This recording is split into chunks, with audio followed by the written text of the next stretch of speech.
Welcome to today's Explainer, 8th graders. Today, we are unpacking a really fascinating lesson on American history from the HeroesMart Academy. We're looking at the architects of liberty, and specifically, we're zooming in on the concepts of limited government and checks and balances. It's such an interesting look at how the founders used laws and principles, rather than steel and concrete, as a master blueprint to engineer an entire nation. Okay, let's dive into this. So let me ask you guys a question. What actually happens when a leader gets just way too much power? Our curriculum points out that if you look at history, we've seen this play out time and time again. When one person, or even a small group of people, holds absolutely all the cards without any rules to stop them, things can go wrong super fast. Rights get trampled. It basically creates a situation where the government stops serving the citizens, and instead starts demanding that the citizens serve the government.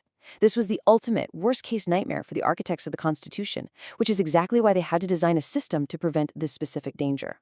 To answer this, the lesson turns to Proverbs 29, verse 2, which states, "When the righteous are in authority, the people rejoice."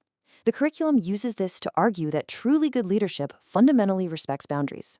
It serves the people rather than serving personal power or selfish ambition. From this perspective, when leaders are actually operating within righteous boundaries, the whole society flourishes.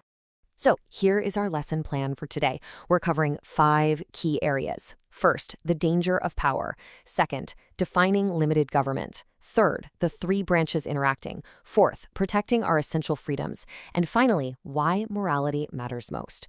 I promise you, this is going to be a fascinating look at how our liberty is literally engineered. Section 1. The danger of power.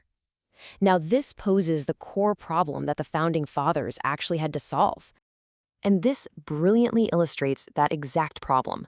How do you contain power while still allowing the government to, actually function?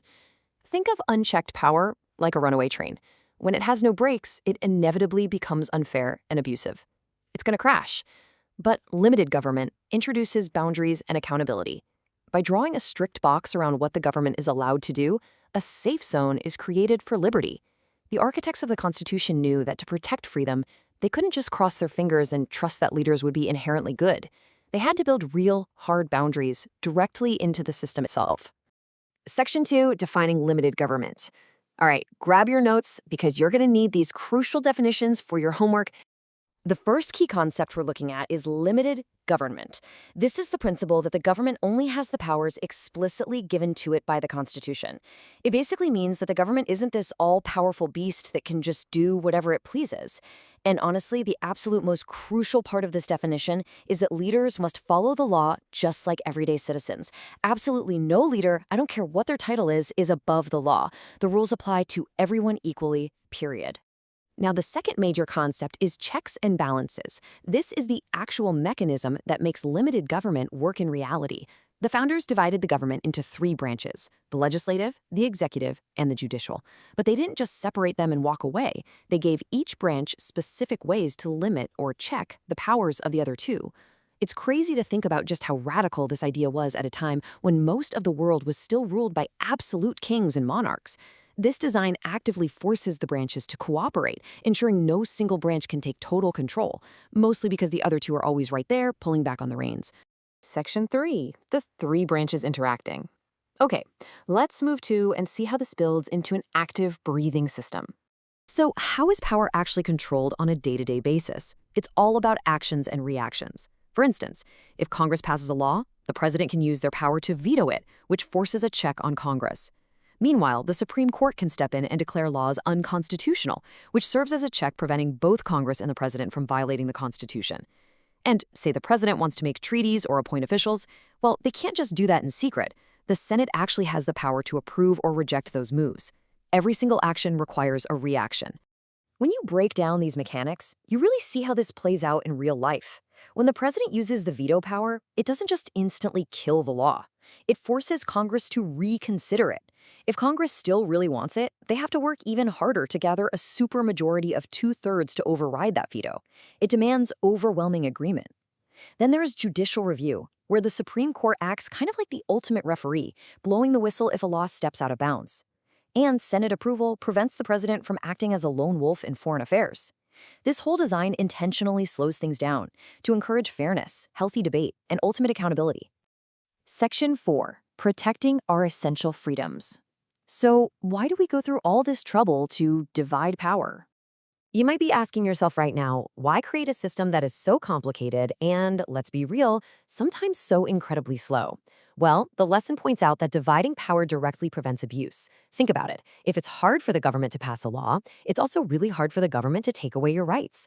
Spreading out power encourages fairness and ensures that no single group can just dominate everyone else. It protects our essential freedoms and keeps the United States a government of the people, by the people, for the people. When power is decentralized like this, the government is literally forced to listen to the citizens. Section 5. Why morality matters most. Now, let's shift gears a bit and connect this constitutional accountability to our own personal accountability. Here is where the HeroesMart Academy curriculum shifts to a really core philosophy, the idea that education without morality is actually harmful. The lesson argues, and I completely agree, that being incredibly smart or, memorizing the entire Constitution isn't nearly enough if a person just continues to make bad, harmful choices in their life. The curriculum presents this amazing view that just as a government absolutely needs the Constitution's boundaries to prevent it from becoming destructive, a student's education requires the boundary of biblical morality. Intelligence has to be guided by a strong moral compass so that knowledge is used to do good rather than cause harm. The curriculum roots this foundational idea in Scripture, specifically Romans chapter 8, verses 6 and 7, which promises peace of mind to everyone who keeps their mind spiritual. The lesson draws a really beautiful parallel here, suggesting that keeping a spiritual mind helps us make good choices, much like a well-balanced government creates a peaceful society. By aligning your education and your daily choices with these spiritual truths, the curriculum teaches that you aren't just blindly following rules, you are actually securing your own peace of mind. And that brings us to your homework for this lesson. I'm going to leave you with this provocative question.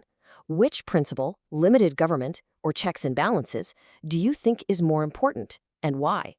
There is absolutely no wrong answer here, but I want to challenge you to defend your choice using the systems we just learned about. It's a great way to think deeply about how these systems actually protect our liberty. So, how would you answer it? Thanks so much for joining me in this explainer today, guys. Keep exploring, stay curious, and I will see you next time.